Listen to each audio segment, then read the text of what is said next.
Pai do Senhor, povo de Deus, Pai do Senhor, querido aluno do curso de habilitação para obreiros, Nova de Paz, estamos aqui para registrar e gravar mais uma aula e estamos começando disciplina nova, né? Terminamos o princípio de autoridade e agora estamos iniciando em hermenêutica.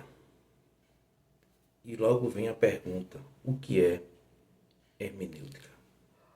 Mas antes de responder esta pergunta, vamos fazer uma breve oração para que Deus, nosso Pai, através do seu Santo Espírito, nos guie, nos direcione e abra nosso entendimento e nos dê conhecimento, sabedoria e iluminação.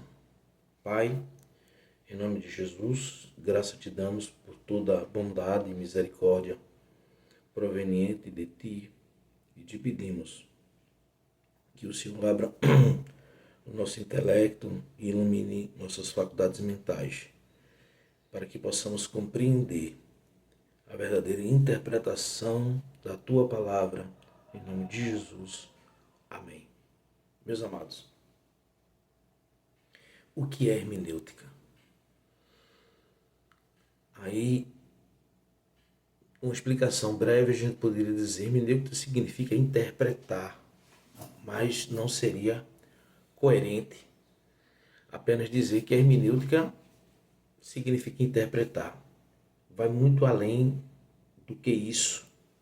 A palavra hermenêutica tem origem no termo grego hermenêutike, que significa a arte ou a ciência de interpretar. Esta palavra, por sua vez, deriva do verbo grego hermeneu,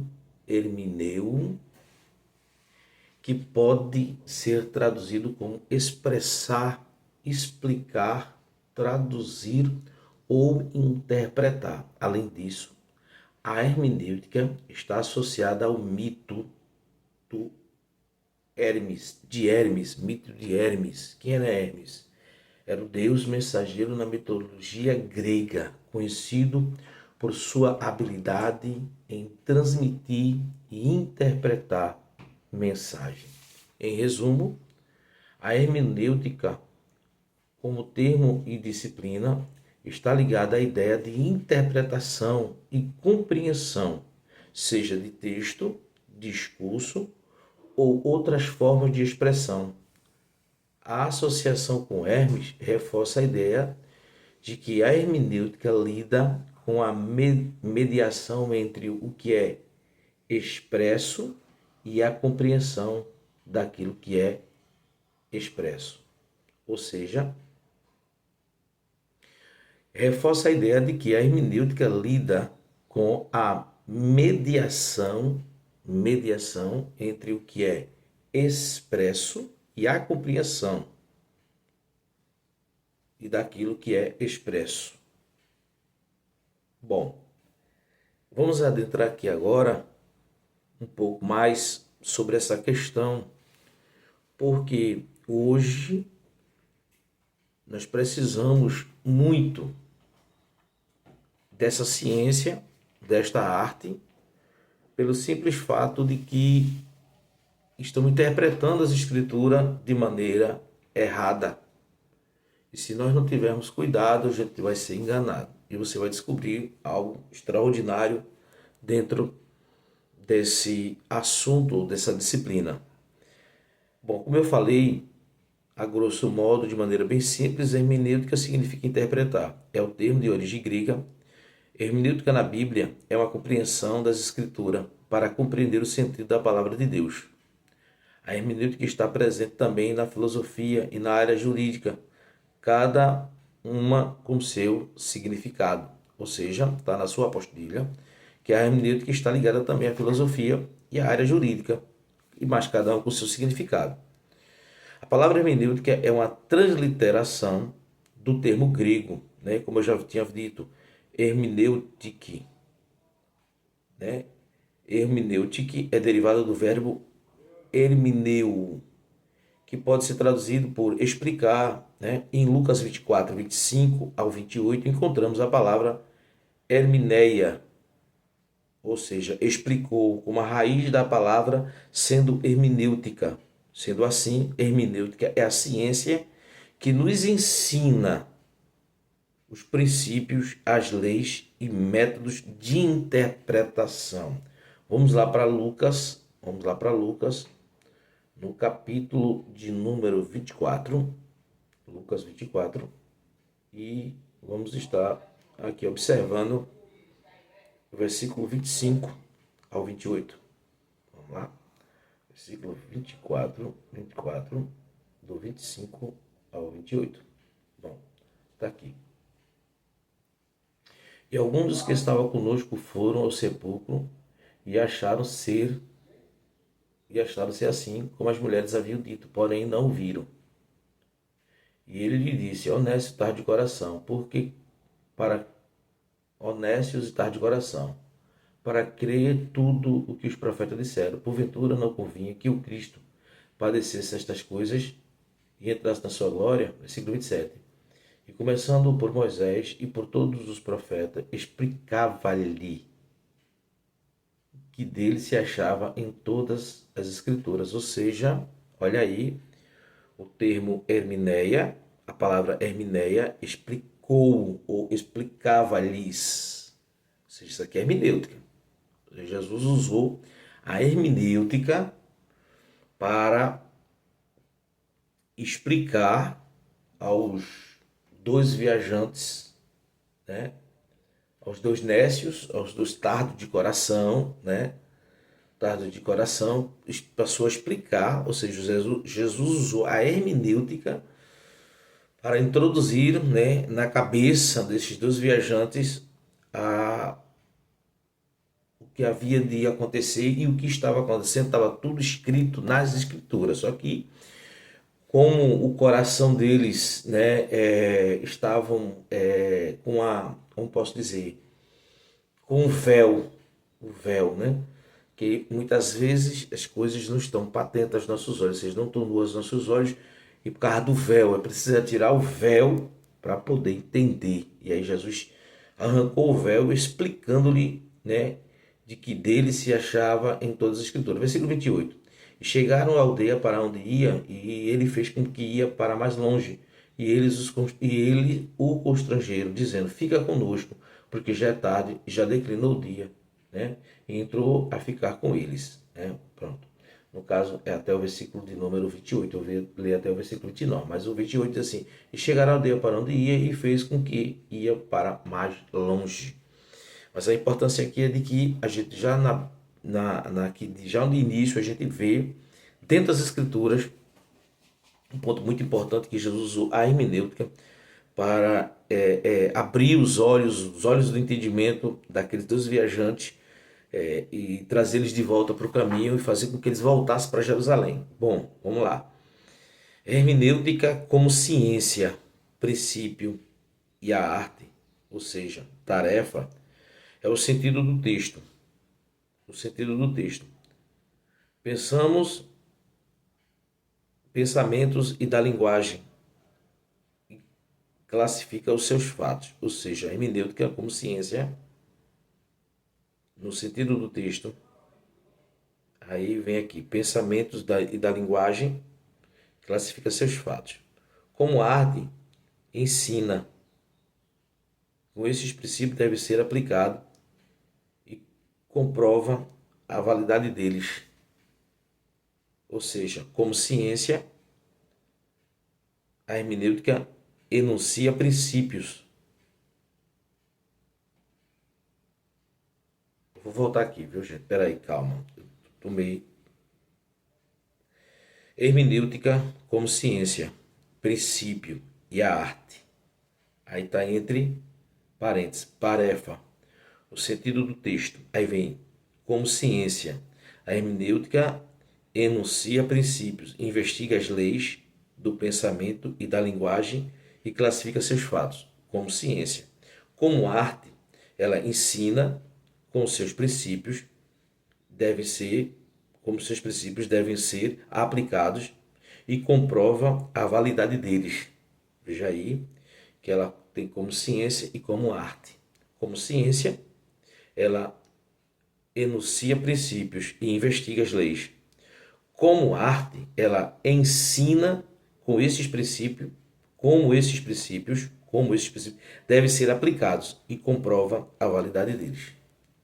Bom, ciência e arte. Ela é a arte de interpretar, e ela é a ciência também.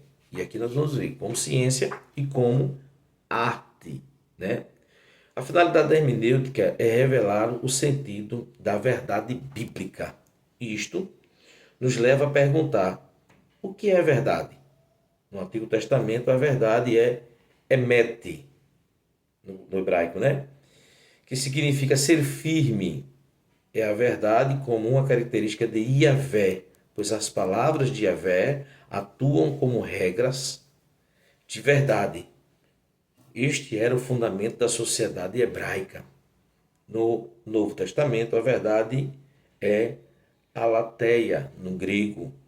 Tem o significado de algo que não está oculto ou que é revelado. Ou seja, vamos entender aqui que a finalidade da hermenêutica é revelar a verdade, o sentido da verdade bíblica.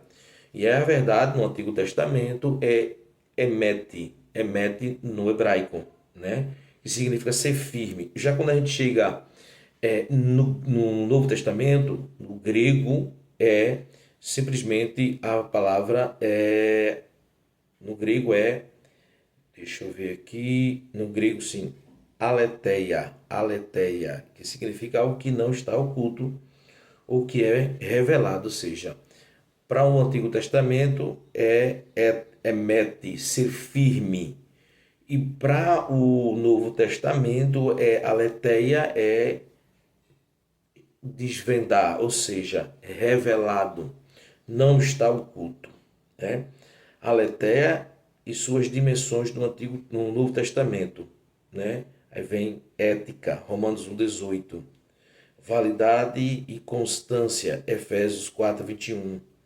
Fidelidade e veracidade, Romanos 3,7. Isso aqui é no Novo Testamento, aletheia, né? Aletheia. Vamos agora para a página de número 27.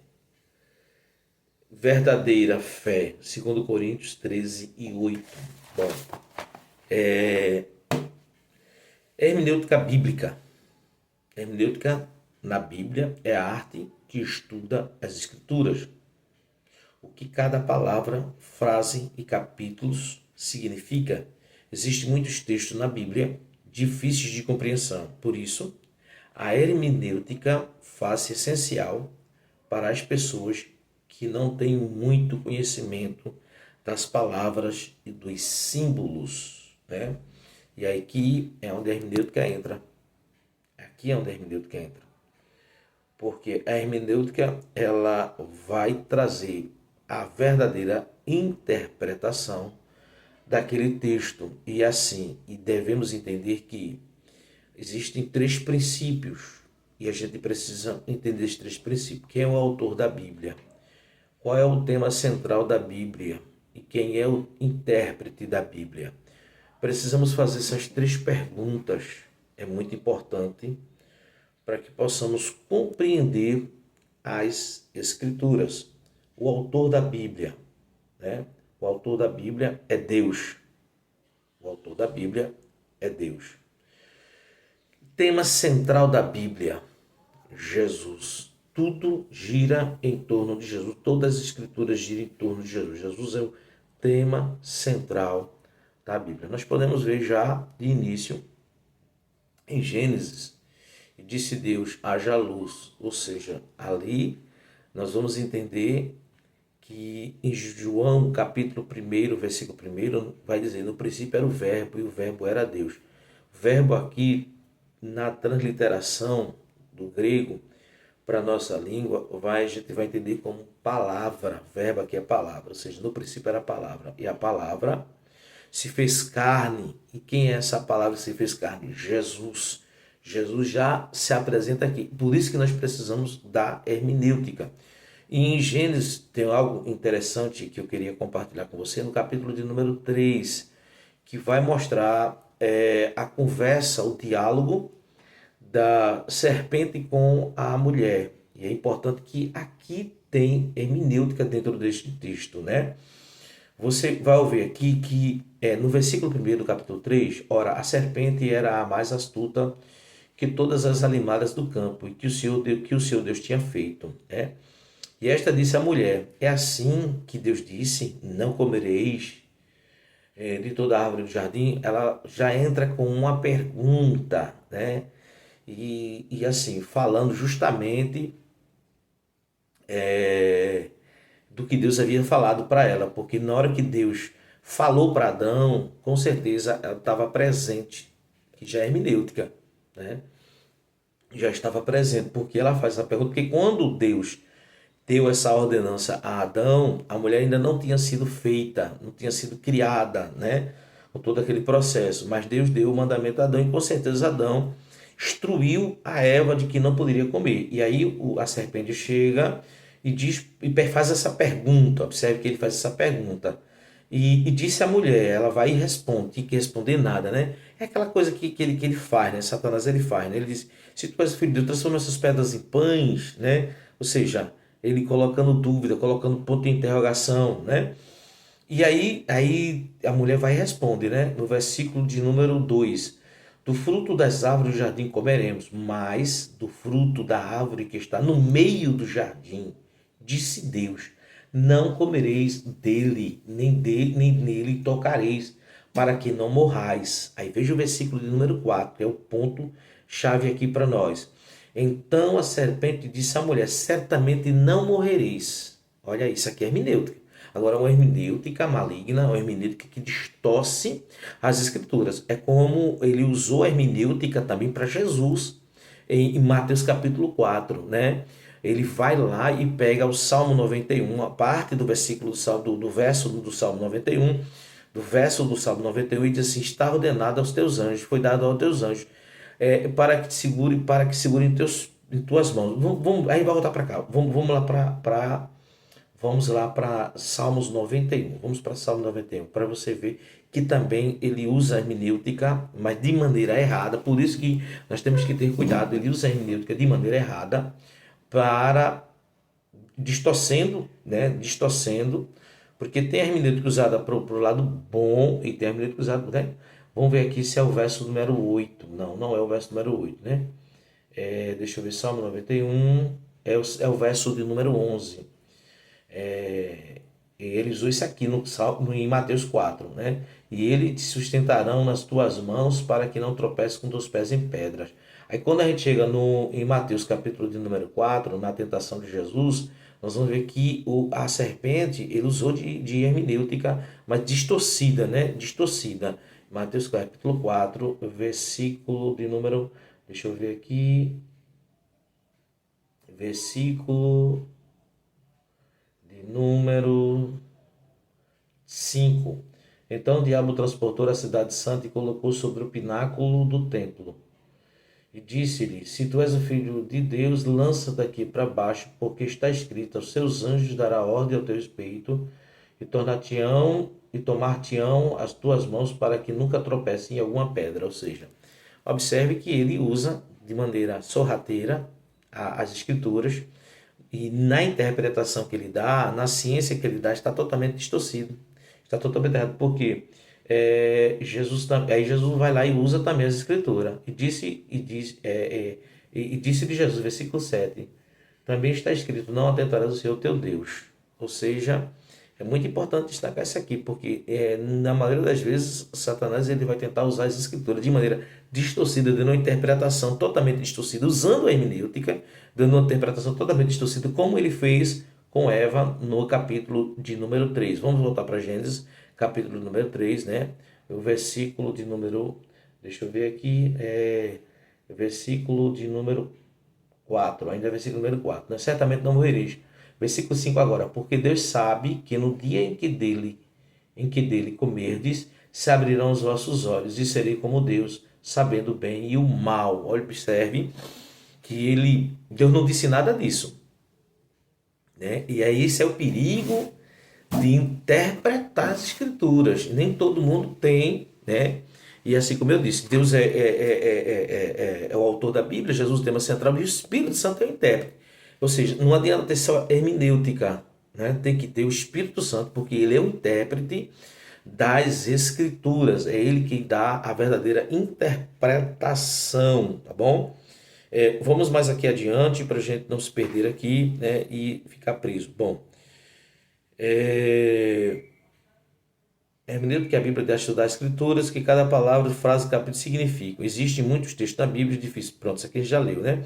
A hermenêutica bíblica abrange uma relação dialética que visa substancializar os significados dos textos bíblicos para aproximar o mesmo da realidade fática, na qual se vislumbra o esclarecimento do meio da Bíblia.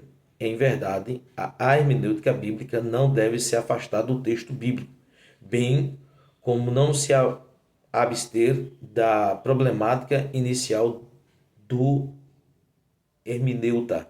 Ou seja, veja o que diz aqui, ela não pode se distanciar, ela não pode estar distante da verdade bíblica.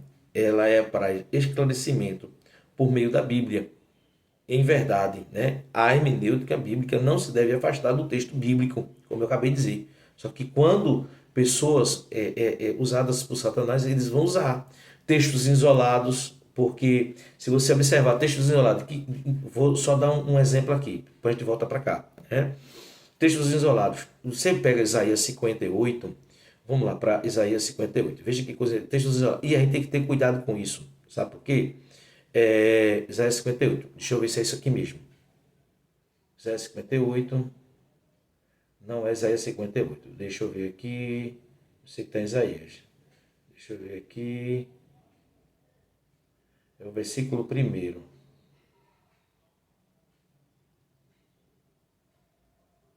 Bom, deixa eu ver aqui.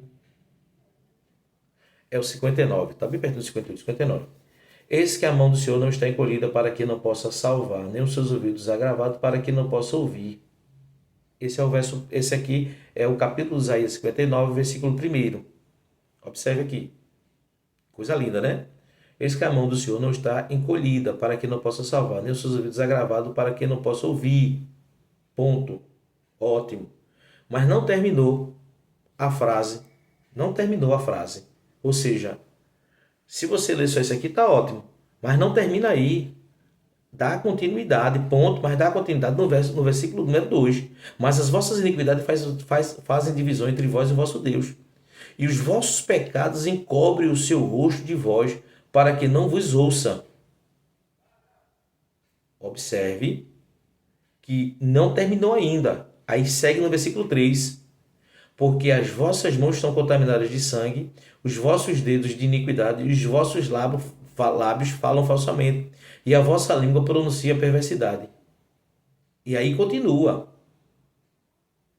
Aí por isso, aí, a mão do Senhor não está encolhida, nem os seus ouvidos estão tapados, surdos, para que não possa ouvir. Mas aí vem o versículo número 2, que as iniquidades fazem divisão entre vós e vosso Deus, e os vossos pecados encobrem seu rosto, para que não vos ouça.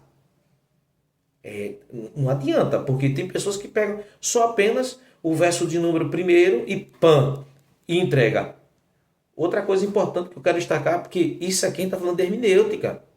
Tem pessoas que dão esse determinado versículo em Isaías 14 para pessoas que estão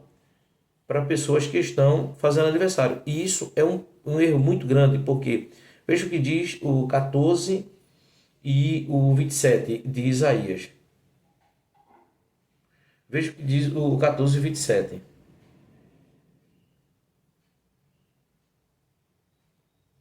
Vamos lá logo ver o versículo 26 do 14 de Isaías. Este é o conselho que foi determinado sobre toda esta terra. Esta é a mão que está estendida sobre todas as nações, porque o Senhor dos Exércitos determinou quem o pois invalidará, pois a sua mão estendida está, quem pois fará voltar atrás. Vamos lá. Se eu pegar esse versículo aqui, e tem pessoas que dão até, né, aplicar festivas de aniversário. Está falando de hermenêutica.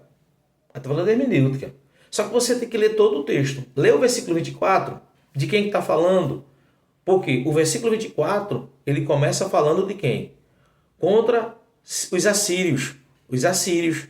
E vai dizendo no versículo 24: o Senhor dos Exércitos jurou dizendo, como pensei assim sucederá, e como determinei assim se efetuará. Tem pessoas que também usam o versículo 24 para dar, achando que esse versículo aqui é um versículo que está abençoando a pessoa. Mas veja bem, versículo 25 é o que eu estou dizendo.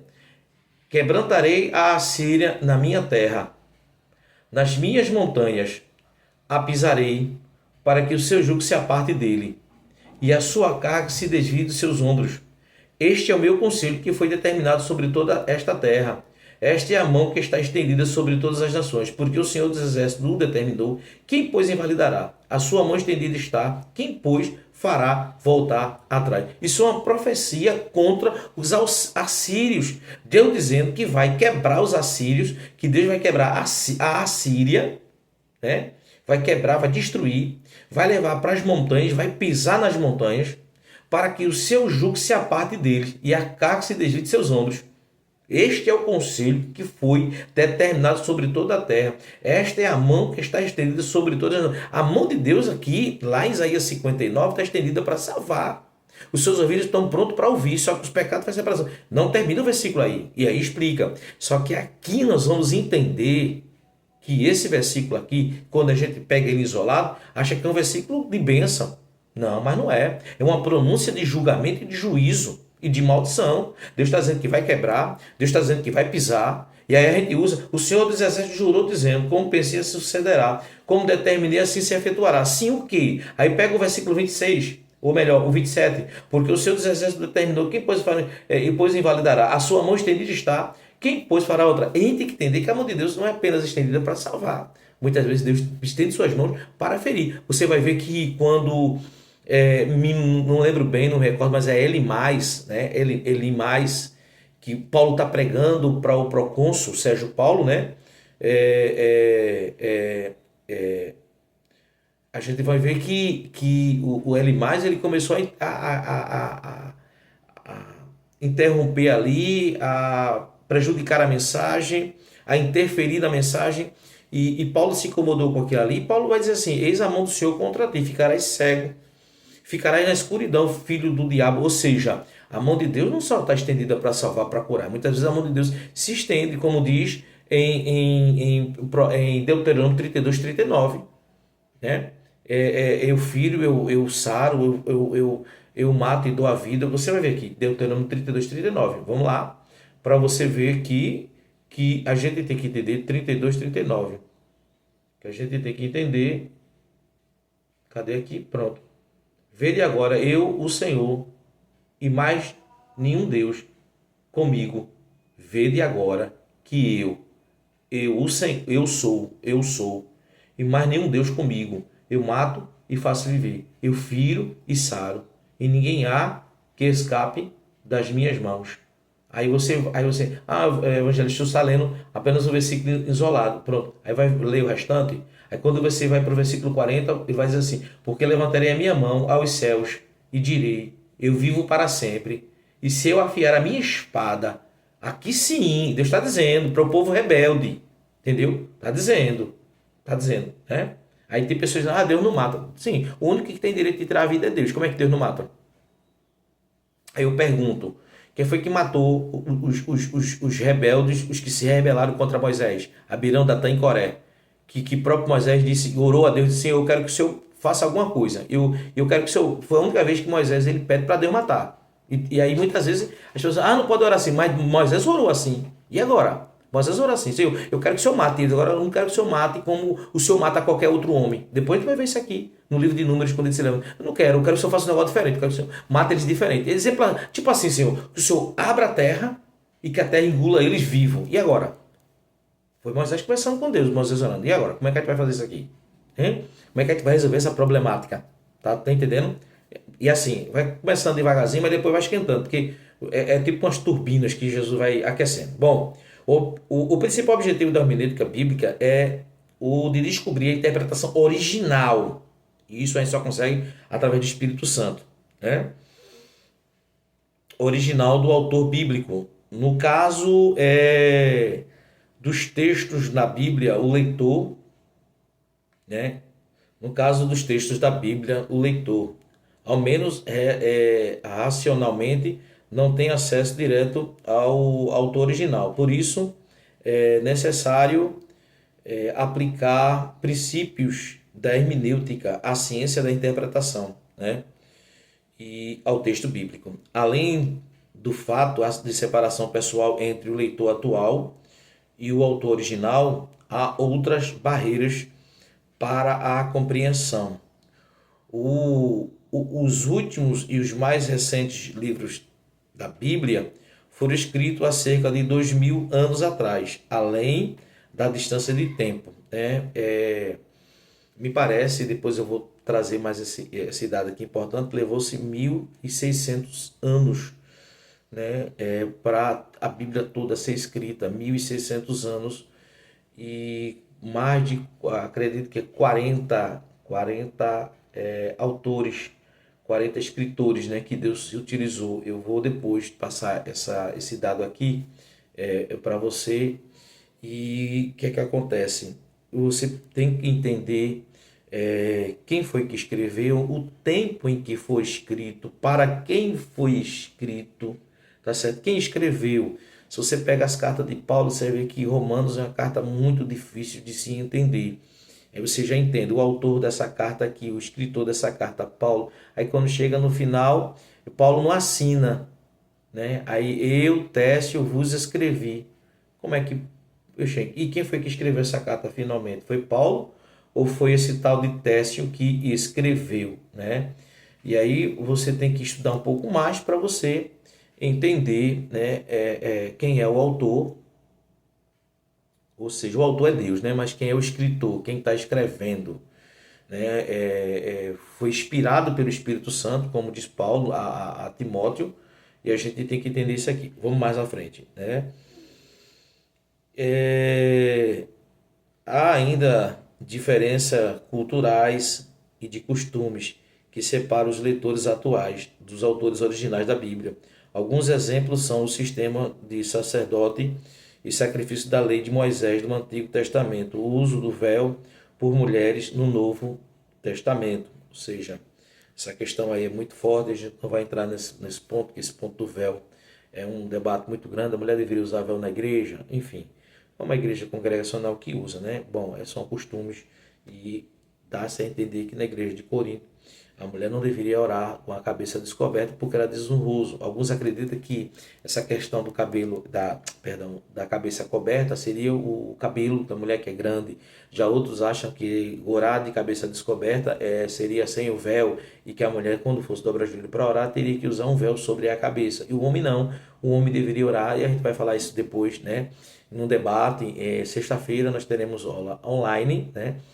Aula online, e a gente vai estar falando mais sobre esta lição da hermenêutica, e essa aula online, né, que é presencial não, online, perdão, a gente vai poder debater. Isso aqui é uma videoaula, mas a gente vai ter sexta-feira a nossa aula para a gente debruçar sobre estes assuntos aqui. Vai anotando tudo, porque a gente vai tentar esclarecer de alguma forma essas questões. Bom, o abismo que separa a compreensão da palavra de Deus. Existe um abismo. E aí é onde muitos erram e pecam, né? Esse abismo, tentando dar sua própria interpretação. Os maiores motivos por que a Bíblia é um livro difícil de entender é o fato de ser antigo, ou seja, desde Gênesis até o Apocalipse existe um longo período no tempo em qual foi elaborado, né? Elaborado. Bom, vamos lá. Enquanto este período ser chamado de abismo, este abismo são barreiras que devem ser ultrapassadas para poder compreender a palavra de Deus. Os abismos do tempo, no caso, os abismos do tempo, espaço, costumes, idioma, escrita e espiritual. Ou seja, tempo, espaço, costume, idioma, escrita e espiritual, né? Veja aí que são 6 abismos que a gente precisa entender. O primeiro abismo é o tempo em que foi escrito, né? Ou seja, devido à gigantesca lacuna temporal, dificulta a compreensão do que os autores estavam escrevendo, pois alguns dos princípios abordados na época não têm o mesmo valor para os dias de hoje. né? Aí na sua apostila você vai estar vendo aqui as pirâmides e do outro lado você vai estar vendo ali a obra, né, feita por Oscar Niemeyer, né, em Brasília, ou seja, não sei bem, né, esse monumento criado no Brasil. Né? Eu conheço as pirâmides, mas não conheço sobre esse monumento criado ali em Brasília. Bom, o abismo do espaço, o segundo abismo, espaço, tempo e espaço, né? Quando a gente fala de tempo, a gente fala de princípio, né? E tempo ele está regido por três períodos: passado, presente e futuro. E quando a gente fala do espaço, nós estamos falando de largura, profundidade e largura, altura, profundidade e comprimento. Tá entendendo? Ou seja, o tempo é regido por três períodos: passado, presente e futuro. Espaço também. Espaço, quando a gente fala de espaço, é profundidade, largura e comprimento. Espaço. Parte dos leitores da Bíblia estão separados. Por milhares de quilômetros não ocorreram os fatos bíblicos com os seus personagens. Então, identificar a região geográfica onde os fatos ocorreram possibilitará uma maior compreensão do texto bíblico. E aqui embaixo você vai ver um pequeno mapa que vai mostrar aqui Mar da Galileia, Decápolis, Cafarnaum, Genazaré, Magdã, Fenícia, aí você vai ver Tiro, Mar Mediterrâneo, você vai ver aqui todo o ministério de Jesus, né, em Tiro e Sidom, que Jesus ministrou muito em Tiro e Sidom, e Itureia, Trocanites, enfim, né, Gadara. Bom, aqui é o espaço, né, altura, ou seja, não, largura, comprimento e profundidade. Abismo dos costumes. A maneira de viver de um povo é diferente dos outros. Os aspectos culturais são de singular importância, pois os costumes e tradições que cercam as pessoas fazem parte do seu modo de... Vamos virar aqui a página. Do seu modo de viver. E identificar esta cultura dentro das passagens bíblicas é algo imprescindível para uma carreira, para uma correta interpretação da Bíblia. Ou seja, identificar esta cultura dentro das passagens bíblicas é algo imprescindível para uma correta interpretação da Bíblia. E aí você vai ver aqui a estola sacerdotal do Antigo Testamento, que essa estola sacerdotal, né, que é muito parecida com a estola sacerdotal da Igreja Católica. E nós vamos ver aqui agora o abismo do idioma. A forma de falar também impede a compreensão da palavra de Deus, partindo da origem da palavra de Deus, no hebraico, no aramaico e no grego.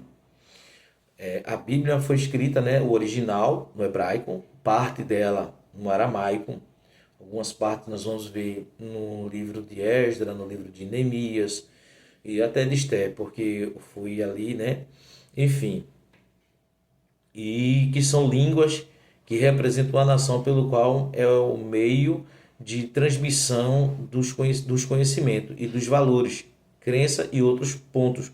Podemos perceber que a tradução desta língua para a nossa passa a ser uma ponte mais relevante da interpretação das Sagradas Escrituras, pois se esta tradução foi equivocada, então a Bíblia será compreendida erradamente. Por isso que eu sempre falo na escola dominical, no momento de ensinamento, cuidado com a tradução que você está comprando. Vou dar um exemplo. A Bíblia, na tradução atualizada, ela tirou essa parte aqui. Vamos lá, Romanos, capítulo de número 8. Olha, veja que coisa interessante. Romanos, capítulo de número 8, versículo 1. A atualizada, a Bíblia, a tradução, né, que tem a melhor que tem. Então outras, tem a NVI, que é de fácil compreensão, muito boa. Tem a linguagem a tradução da linguagem de hoje, mas a atualizada, Almeida atualizada, nós temos que ter cuidado. Por quê? Eu vou dar um exemplo aqui. Veja na corrigida. Na corrigida, capítulo 8, se você tiver com a Bíblia aberta, você vai acompanhar. Na corrigida vai dizer assim, capítulo 8, versículo 1. Portanto, agora nenhuma condenação há para os que estão em Cristo Jesus, que não andam segundo a carne, mas segundo o Espírito. Agora vamos ver na atualizada. Na atualizada. Na atualizada, como ela vem. Na atualizada, veja bem. Pois, já não existe nenhuma condenação para os que estão em Cristo Jesus. Ponto. Você vê que o versículo na corrigida, ela não termina, não é ponto, é vírgula. Está dando para ter essas duas Bíblias, você vai ter essa conclusão agora. Na corrigida, veja bem, na corrigida vai dizer assim: agora, pois, nenhuma condenação há para os que estão em Cristo Jesus, que não andam segundo a carne, mas segundo o Espírito. Na atualizada, eles tiraram a parte, como a gente chama, a parte B do versículo. Agora, pois, já não existe nenhuma condenação para os que estão em Cristo Jesus. Ponto. Cadê o resto do versículo? Na atualizada, eles tiraram, que não andam segundo a carne, mas segundo o Espírito. O original diz assim. E por que eles modificaram? Por isso que eu digo, e se você for procurar, na atualizada, existem outras coisas que foram retiradas. E aí Jesus disse, se alguém tirar um ponto, ou uma vírgula, ou um tio da Escritura, será tirado. Né? Ou seja, é muito importante isso aqui. E aí tem que ter cuidado na hora que você for comprar, você tem que olhar, qual é a tradução dessa Bíblia? Revista Almeida corrigida, ótimo. Almeida atualizada, opa. A King James foge um pouco também. Tem algumas King James, dependendo da tradução, que fogem um pouco. A King James é top, né? Mas tem umas traduções novas agora. Inclusive, eu tenho uma ali, que é a que eu sempre amo, mas tem que ter cuidado, que tem alguns textos que estão fora né? E aí, para quem está começando agora, para um leigo, para um leitor que está começando agora, tem que ter cuidado com isso aí, tá bom?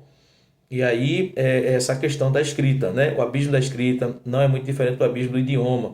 O abismo da escrita é a forma da transliteração deste idioma. Sendo assim, devemos ter o conhecimento específico referente às regras gramaticais que fazem parte do vocabulário, né? Dos patriarcas deste povo, para extrairmos a verdade dos manuscritos. Ou seja, tem aqui embaixo uma parte em grego, né? Eu acho que o grego é tão difícil como o hebraico, né? E como o aramaico. E aí tem que ter cuidado nessa questão aí. Vamos lá, porque já estamos nos aproximando, né? E virando a página, na página 30, você vai ver o hebraico e logo embaixo o aramaico. Você vê que o hebraico ele se escreve da direita para a esquerda. Nós escrevemos da esquerda para a direita, né? Bom, o abismo espiritual é considerado todos os outros abismos anteriores a forma como as pessoas e até mesmo outras nações compreenderam a Deus. É a forma como se relaciona e vai refletir na compreensão espiritual, até porque existe uma relação forte, né? Relações fortes da humanidade com as divindades, ou seja, um relacionamento transcendente. Então, a forma como é compreendido o aspecto religioso de cada povo, assim também refletira neste abismo espiritual, né? E a gente vai estar falando mais um pouco nisso aqui na nossa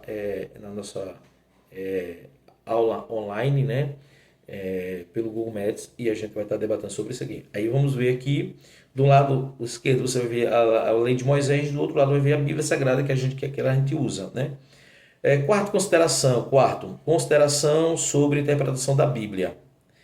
Foi escrita em 3 idiomas diferentes do nosso e com suas particularidades, além da sua antiguidade. Ou seja, 3 idiomas com suas particularidades e antiguidade. Suas expressões falam sobre pessoas, lugares, ideias e conceitos. E culturalmente nós não temos. Ou seja, é complicado porque nós vamos entender que ela foi escrita e ela fala de pessoas, fala de lugares, de ideias, de conceitos, cultura que nós não temos, né? Culturalmente que nós não temos. Vamos lá, vamos correr aqui. Não devemos permitir que o nosso pressuposto influencie a interpretação do texto. Eu acho. Eu acho que é assim. Eu acho que Paulo estava querendo dizer isso aqui. Eu acho, não. Eu não posso permitir que o meu pressuposto influencie na interpretação do texto, né? Ou seja, o pressuposto é, eu acho que Moisés queria dizer isso aqui. Não, não tem esse negócio de achar. Não tem achismo na Bíblia. Tem a interpretação verdadeira, coerente do Espírito Santo usando a hermenêutica. Requisitos para o intérprete. Está em harmonia com o autor da Bíblia, que é o autor Deus. Esses são os requisitos. Segundo, crê na inspiração plenária e na inerrância das Escrituras. 2 Pedro, capítulo 1, versículo 21.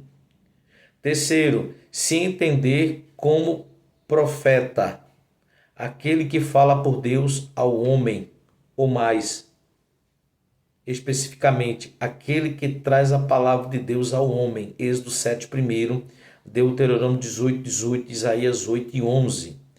Quarto, ter humildade sabendo que todo conhecimento procede de Deus e nos é confirmado pelo Espírito Santo. Primeiro, está em harmonia com o autor da Bíblia, crê na inspiração plenária e na inerrância das Escrituras, conforme 2 Pedro, se entender como profeta aquele que fala por Deus ao homem. Quarto, ter humildade, sabendo que todo conhecimento procede de Deus e nos é confirmado pelo Espírito Santo. São várias referências, tem João 14:26, 1 Tessalonicenses 2:13, 1 João 5:9 ao 12, 1 Coríntios 2, versos 7 ao 13. Bom, quando completar 1 hora de aula, a gente vai encerrar, tá bom? Sexto, interpretação das passagens obscuras. Tem. O princípio da interpretação associado ao contexto diz respeito à interpretação de passagem obscura. O princípio afirma que as passagens mais obscuras devem ser interpretadas à luz de passagens mais claras. Se caso não encontrar, é necessário recorrer a outras Bíblias, conforme eu acabei de dizer, onde o assunto é tratado de modo mais claro ou detalhado. É o que eu acabei de dizer. Ou seja, eu estou lendo na Bíblia a tradução Revista Almeida Corrigida. Eu preciso ter do meu lado a NVI, Nova Versão Internacional, ou a Bíblia da linguagem de hoje, nova tradução da linguagem de hoje, que é a NTLH, entendeu? Essas Bíblias vão me ajudar a entender melhor o texto que foi escrito, Eu vou dar um exemplo aqui, veja bem, no texto que nós estávamos lendo. Agora vamos ler na linguagem de hoje. Veja bem. E na linguagem de hoje, também tiraram a parte B de Romanos, né? Na linguagem de hoje. Aí eu queria ver aqui em Provérbios. Provérbios é muito bom. Provérbios por quê? Porque tem algumas coisas em Provérbios que nós temos dificuldade. Eu mesmo tenho dificuldade de entender, não sei você. E aí, quando a gente pega, eu vou aqui no capítulo 8, versículo 1. Escuta, a sabedoria está gritando, a compreensão está chamando em alta voz. Isso aqui é na linguagem de hoje. Quando a gente vê aqui na Revista Corrigida, aí ele vai dizer assim: não clama porventura a sabedoria e a inteligência não dá a sua voz? Veja aí. Na Revista Corrigida, não clama porventura a sabedoria? A pergunta. E depois ele faz outra pergunta. E a inteligência não dá a sua voz? Fica meio um pouco difícil da gente entender.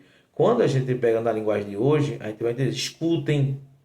A sabedoria está gritando e a compreensão está chamando em voz alta ou em alta voz.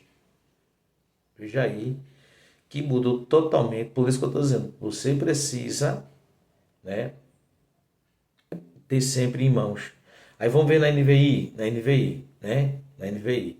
Na NVI vai dizer assim: a sabedoria está clamando e o discernimento ergue a sua voz. Mais compreensível do que a linguagem na tradução da linguagem de hoje. E assim, e mais bonito. A sabedoria está chamando. Veja, que na corrigida tem ponto de interrogação. Né? São duas perguntas. Já na NVI não tem ponto de interrogação, já está afirmando. A sabedoria está clamando, melhor, a sabedoria está clamando e o discernimento ergue a sua voz. Né? Quando a gente vai para a revista corrigida, nós vamos ver totalmente diferente. Não clama porventura a sabedoria e a inteligência não dá a sua voz?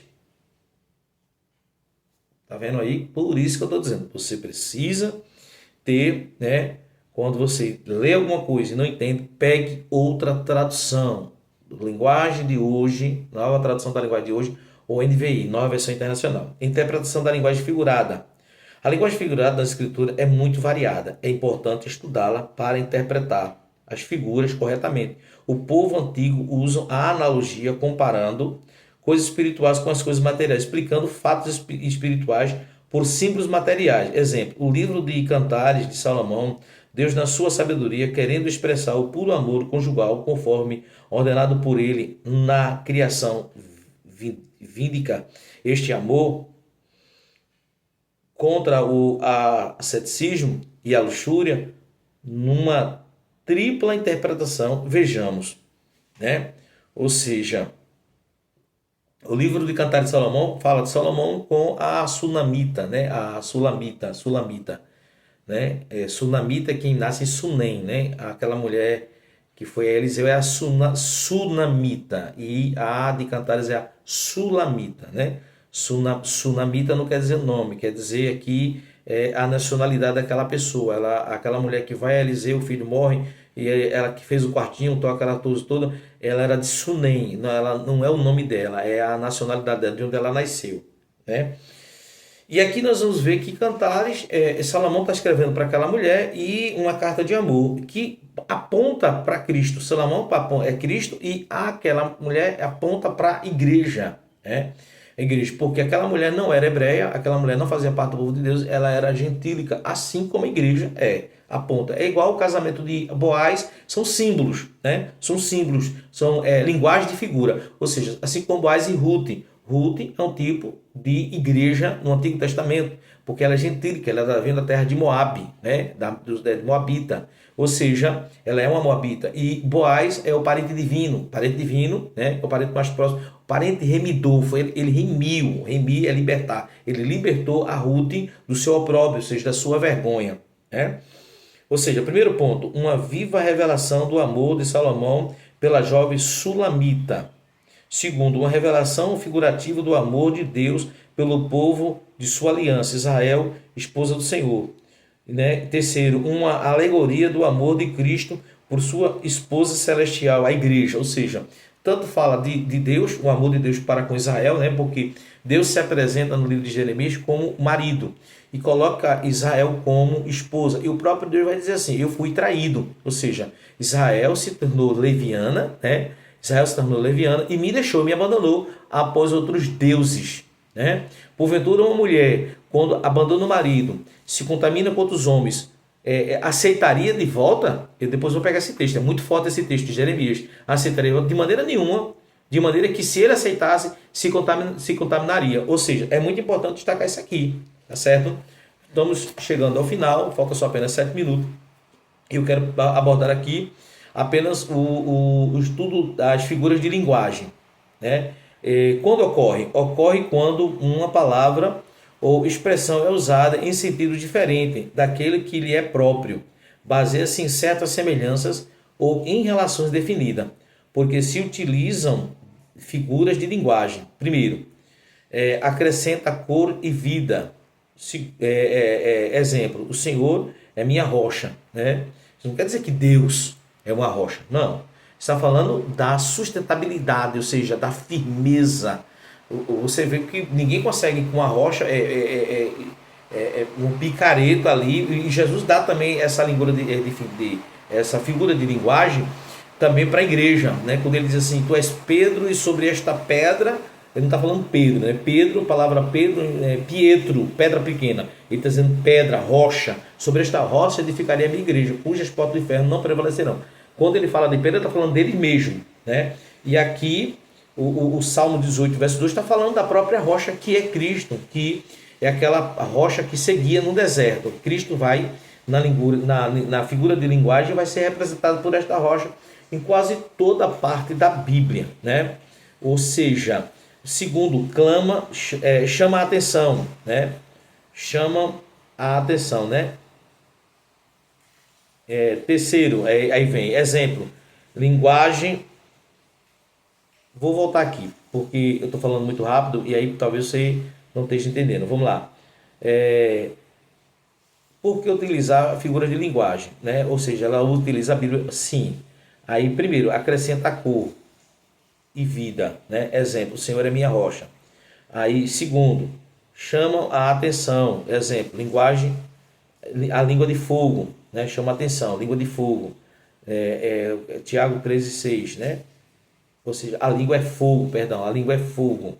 Tiago 13,6. Terceiro, tornam os conceitos abstratos ou intelectual mais concreto. Aí vamos dar um exemplo aqui. Por baixo de ti estende os braços eternos, né? Deuteronômio 33, 27. Vamos ver isso aqui. 33, 27.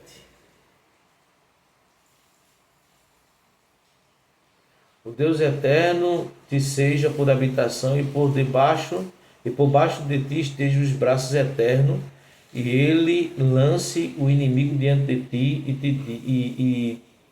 e diga, destrói. Ou seja, isso aqui é linguagem de figura de linguagem, né? Que a mão, né, figura de linguagem de Deus está por baixo, né?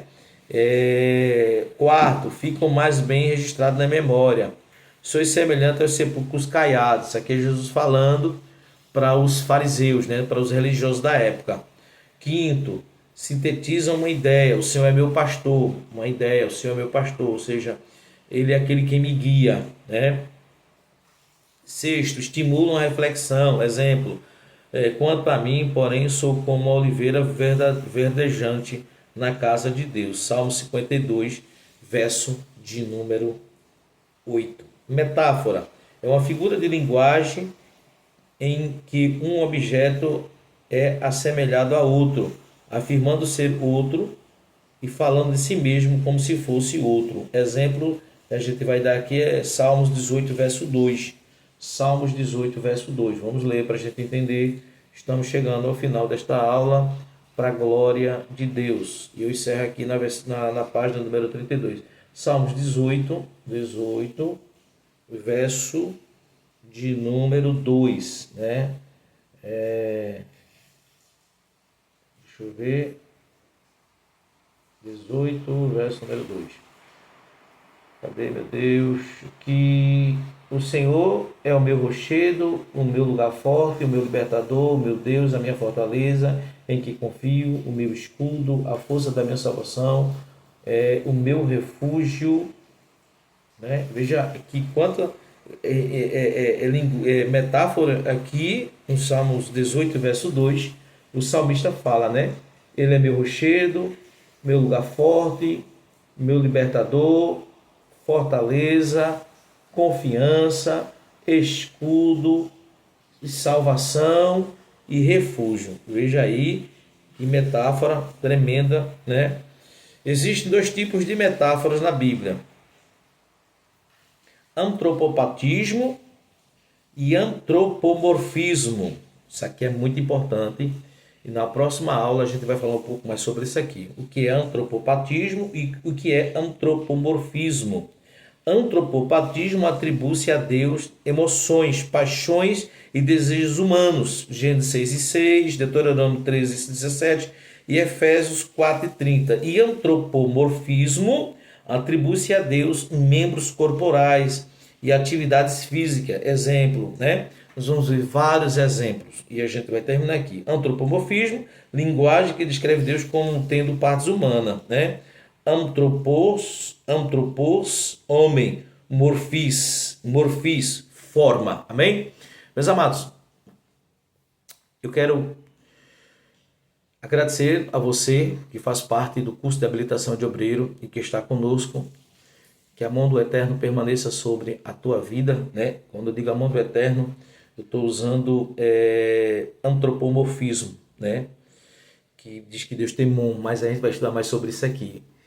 E que o Senhor continue te abençoando poderosamente. Te espero ver, se Deus assim permitir, sexta-feira para a nossa aula online, né? Onde a gente tem a oportunidade de perguntar, interagir, debater. Não esquecendo de domingo, se Deus assim o permitir, após o nosso culto da família, teremos a nossa primeira prova, que é a prova de princípio de autoridade. Um forte abraço, fica na paz, Leitra Rote, que Deus continue abençoando a todos em nome de Jesus.